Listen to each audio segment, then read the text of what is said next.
예, 국민의힘 박준태 의원입니다. 오늘 윤석열 대통령의 탄핵에 반대하기 위해서 기각 또는 각하를 주장하는 우리 서울대 재학생 그리고 대학원생 600여 명의 마음을 담아서 학생들이 기자회견을 하기 위해서 이 국회를 찾았습니다. 우리 국민의힘 의원들도 응원하는 마음으로 함께 자리를 했습니다. 곧바로 기자회견 시작하도록 하겠습니다. 한 10초 정도만 촬영하고 의원들은 기자회견장 밖에서 대기하도록 하겠습니다. 됐습니까? 예. 첫 번째 발표하실 분 나오셔서 하시면 돼요. 조금 더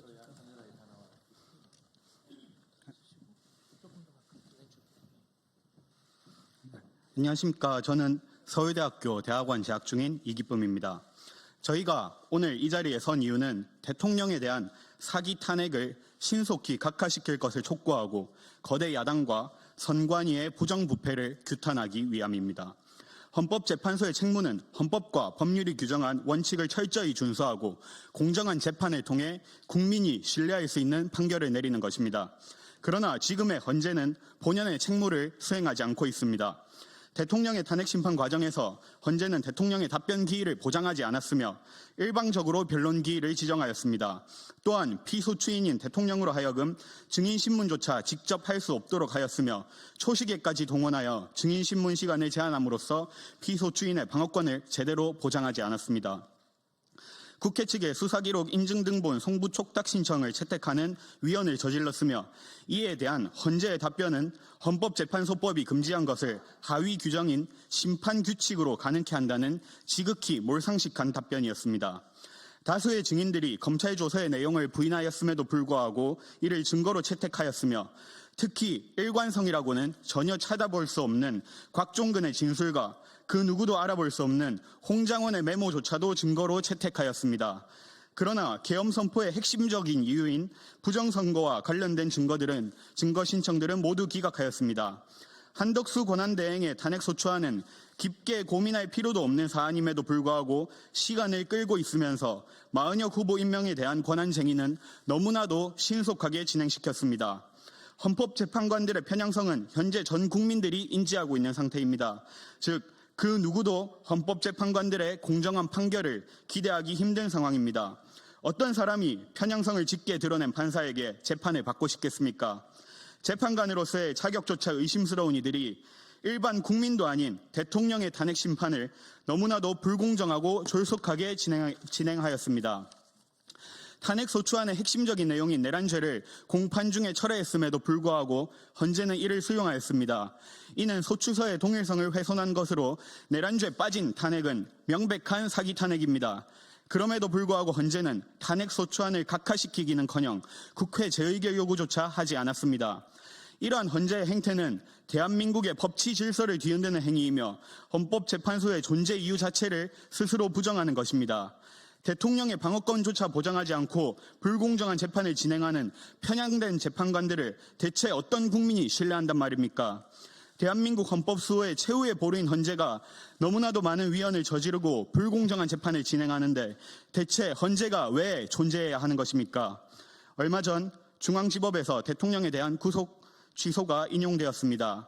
지금까지의 대통령에 대한 공수처의 수사와 체포는 모두 불법이었다는 의미입니다. 늦게나마 사법부는 잘못된 것들을 바로잡고 있습니다. 헌재 또한 지금이라도 올바른 판결을 내림으로써 정의를 바로 세워야 할 것입니다. 위헌적이고 불공정한 탄핵 심판을 강행하여 대통령의 탄핵 소추안을 인용한 재판관들은 반드시 역사의 죄인으로 기록될 것입니다. 이에 저희는 이 자리에서 헌법재판소가 사기 탄핵을 신속히 각하할 것을 강력히 촉구합니다. 부디 사기 탄핵을 인용한 죄인으로 역사에 남지 않으시기를 바랍니다.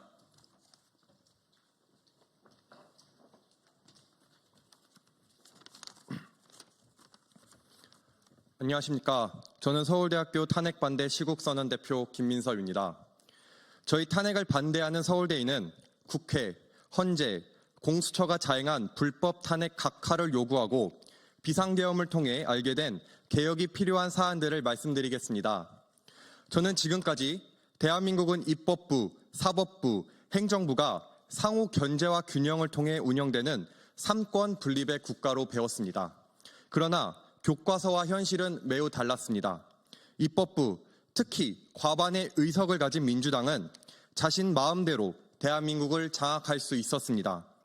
여러분이 목격하신 바와 같이 대한민국의 대통령은 이렇게 빠르고 쉽게 체포되고 구속됩니다. 그러나 8개의 사건, 12개의 혐의, 5개의 재판을 받는 피의자라도 거대 야당의 당대표라면 절대로 감옥에 가지 않습니다. 민주당이 자의적으로 설정한 정의에 부합하지 않으면 대통령, 총리, 장관, 기관장, 검사를 불문하고 줄 탄핵을 자행합니다. 탄핵소추안이 통과되면 이들의 손과 발은 꽁꽁 묶여 행정부가 정상적 기능을 하지 못하게 됩니다. 그러나 국민 여러분이 보신 바와 같이 탄핵을 당한 장관, 기관장, 검사들은 당당히 기각을 받아 복귀하고 있습니다. 국정 운영에 꼭 필요한 예산으로 역시 협박하여 행정부와 사법부의 존립 자체에 대한 위협을 가하는 것이 대한민국 삼권 분립의 현실입니다. 반면 국회를 견제할 수 있는 행정부와 사법부의 권한은 허울만 있을 뿐 실제적인 도움이 되지 않습니다. 대통령의 고유 권한인 비상계엄 역시 국회 해산권이 의결되면 계엄군은 해산해야 합니다. 윤석열 대통령은 국회 거대 야당의 폭거에 맞서 대국민 호소를 목적으로 계엄을 선포했습니다. 저는 비상계엄 선포 당시 윤석열 대통령께서 왜 이런 선택을 할 수밖에 없었는지 전후 상황에 대해 고찰했습니다.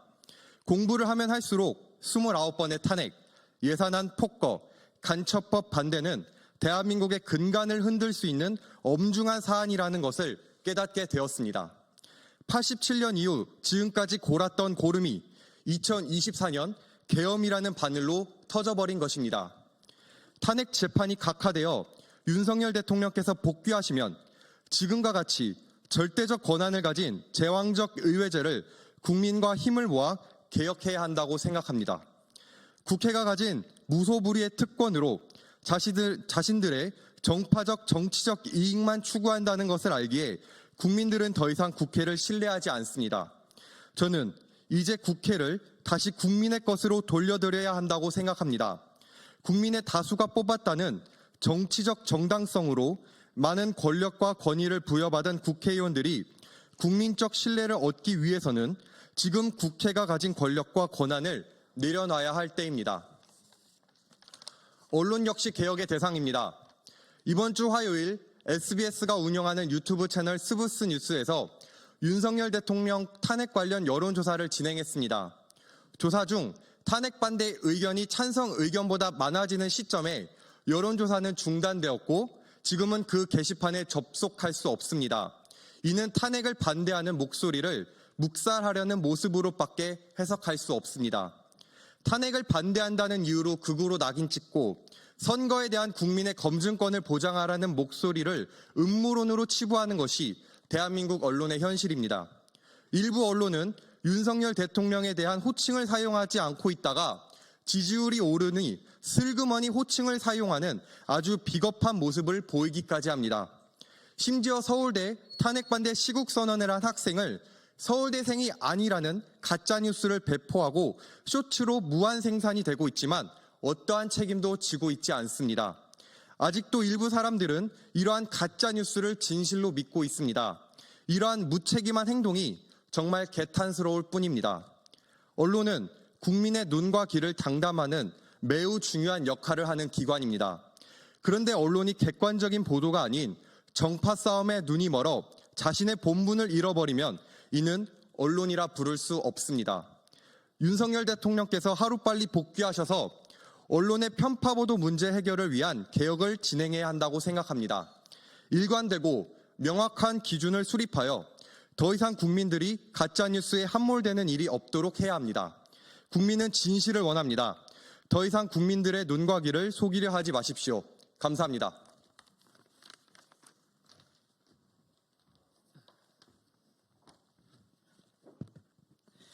안녕하세요. 저는 서울대학교 건축학과 석사과정 재학 중인 김의현입니다. 자유민주주의 국가인 대한민국은 헌법에서 국민 개개인에게 주권이 있음을 명시하고 또 국민은 선거를 통해 그 주권을 위임합니다. 그래서 선거는 민주주의의 꽃이라고 불립니다. 선거를 주관하고 수행하는 이러한 선관위는 독립된 헌법기관으로서 선거의 공정성을 보장해야 하지만 최근 드러난 비리와 부정선거 의혹은 그 신뢰를 송두리째 흔들고 있습니다. 감사원의 최근 감사 결과는 선관위의 부패와 도덕적 해이를 온 국민에게 알렸습니다. 지난 10년간 291차례에 진행한 경력직 공무원 채용 전부에서 비리나 규정 위반이 있었던 것이 드러났습니다. 또한 적발된 채용 비리가 총 1,200건에 달했습니다. 특히 선관위 고위 간부들의 자녀가 특혜를 받고 경력직으로 채용된 것이 확인되었습니다. 하지만 그간 수많은 비리에도 채용 비리에 대한 해고는 전혀 없었고 특히 채용직 고위 자녀들은 면직은커녕 지방 공무원 복귀라는 시도를 하였습니다. 공정해야 할 기관이 내부적으로 특혜를 남발하여 이를 자정할 기능조차 갖추지 못한 현실은 심각한 문제가 아닐 수 없습니다.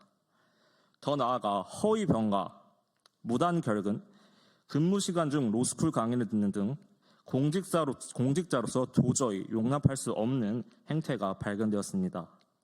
그러나 선관위는 이를 바로잡기는커녕 감사를 거부하는 태도를 보이고 있습니다. 이것이 끝이 아닙니다. 최근 언론 보도에 의하면 선관위가 정치권과 연결되고 있다는 보도가 있습니다. 김세환 전 선관위 참모총장은 정치인들과 비밀리에 연락하기 위해 익명의 세컨폰을 사용하였고 퇴직 후에도 이를 반납하지 않았습니다. 감사원의 조사가 시작되다 그는 데이터를 삭제한 후 제출하였습니다. 더욱 심각한 문제는 선관위의 전산망 보안의 취약성입니다. 국정원 보안 점검 결과 선거관리 시스템의 핵심인 인터넷망, 업무망, 선거망이 완전히 분리되지 않았고 외부 해커가 침투할 수 있다는 가능성이 확인되었습니다. 헌법재판소 공개 변론에서 전 국정원 전 3차장은 이렇게 진술하였습니다. 허술한 전산망을 통해 통합선거임명부를 외부에서 조작할 가능성이 있다라고 밝혔습니다. 사전 투표를 하지 않은 사람이 투표한 것으로, 투표한 사람이 투표하지 않은 것으로 조작이 가능하며 심지어 유령 유권자를 등록할 수 있다고 밝혔습니다. 선관위 서버의 관리 상태는 이와 같이 사실상 부정선거에 악용될 가능성이 높으며 의도적으로 방치한 것으로 보입니다. 나아가 선관위 선거 제도 가운데 부정선거 의혹을 절대 벗을 수 없는 부분이 있습니다. 특히 지난 2020년 총선에서 우편 투표 결과가 대표적입니다. 해당 총선에서 사용된 272만여 건의 우편 투표 중 총 110만여 표에서 위조 및 조작 개입이 확인되었습니다. 이는 부실 선거라고 치부하기에는 불가능한 통계적인 수치입니다. 등기 우편 조회 시스템을 통해 분석한 결과 정상적인 수령인이 아닌 존재하지 않는 이름, 또 말도 안 되는 이름으로 수령인으로 기재된 것이 무려 19,437건이나 확인되었습니다. 또한 수상한 집배원의 이름이 기재된 사례가 무려 68,539건이었습니다. 이는 정상적인 선거에서는 절대 발생할 수 없는 수치입니다. 뿐만 아니라 우편 투표가 정상적인 경로를 따르지 않았고 상식적으로 이해할 수 없는 방식으로 배달되었습니다. 인천으로 향하는 투표지가 경주, 포항, 대전, 부천, 다시 경주, 부천, 포항을 거쳐 인천으로 갔다면 과연 이것이 정상적인 배달이라고 할 수 있습니까? 또한 내비게이션이 40분이 걸리는 거리를 1분 만에 도착한 기록이 32만 8,723건이나 발견되었습니다. 이것은 절대 우연으로 보기 어렵습니다. 이러한 선관위는 수많은 문제를 갖고 있고 개혁 없이는 대한민국의 자유민주주의 미래도 없습니다. 헌법재판소의 판결에 따라 선관위는 감사원의 감찰을 받을 수 없는 성역이 되어버렸습니다. 국정원의 보안 점검조차 제한적으로만 이루어질 수 있습니다. 그렇다면 선관위는 스스로 자정할 능력이 있습니까? 지금까지 행태를 보면 그 답은 명백합니다. 절대 스스로 변하지 않습니다. 저희는 이러한 선관위의 문제점을 타파하기 위해 두 가지를 제안합니다. 먼저 헌법 개정을 통해 선관위의 감사 시스템을 전면 개혁해야 합니다. 지금과 같은 독립적인 헌법기관 지위로는 절대 어떠한 감사도 성실히 이행할 수 없습니다. 따라서 헌법기관에서 행정기관으로 격하 변화할 것을 제안드립니다. 선관위는 헌법기관이 아닌 행정기관으로도 충분히 공정한 선거를 치를 수 있습니다.